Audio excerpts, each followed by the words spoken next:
August 1992, a lonely cabin deep in the Idaho mountains. Inside, a family of 6, armed and terrified. This is the story of Ruby Ridge, the siege that changed America. Randy Weaver was a former U.S. Army engineer who moved his family to a remote cabin in Naples, Idaho, to escape what he saw as a corrupt society. He lived with his wife Vicki, their 4 children, and a friend named Kevin Harris. They believed in self-sufficiency, living off the land, away from government control, but their isolation would soon draw the government right to their door. In 1989, Randy sold 2 illegal sawed-off shotguns to an undercover agent. Federal prosecutors used it to pressure him into becoming an informant, but he refused.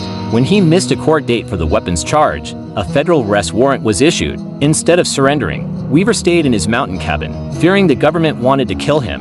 For the next 18 months, the family lived in isolation, waiting for the confrontation they knew would come. On August 21, 1992, U.S. Marshals surrounded the cabin to arrest Randy Weaver. A firefight broke out in the woods. In the chaos, Weaver's 14-year-old son Sammy and a U.S. Marshal named William Deegan were both killed.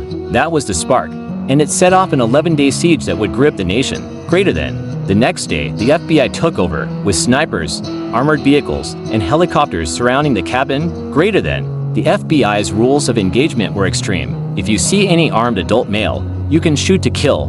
Greater than. On August 22nd, Randy was shot in the arm. Then, as his wife Vicki stood in the cabin doorway holding their baby, a sniper's bullet tore through her head, killing her instantly. She died in front of her children. Greater than. The image of Vicki's body lying in the cabin while her family was trapped inside became one of the most haunting moments in U.S. law enforcement history. After 11 tense days, Randy Weaver finally surrendered. His wife and son were dead.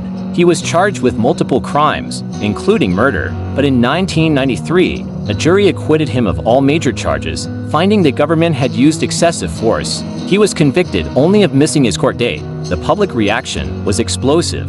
Many saw it as proof of government overreach and abuse of power. Ruby Ridge led to major reforms in federal law enforcement, especially in how the FBI and ATF handle armed standoffs. The government later paid the Weaver family $3.1 million in compensation, but the damage was done.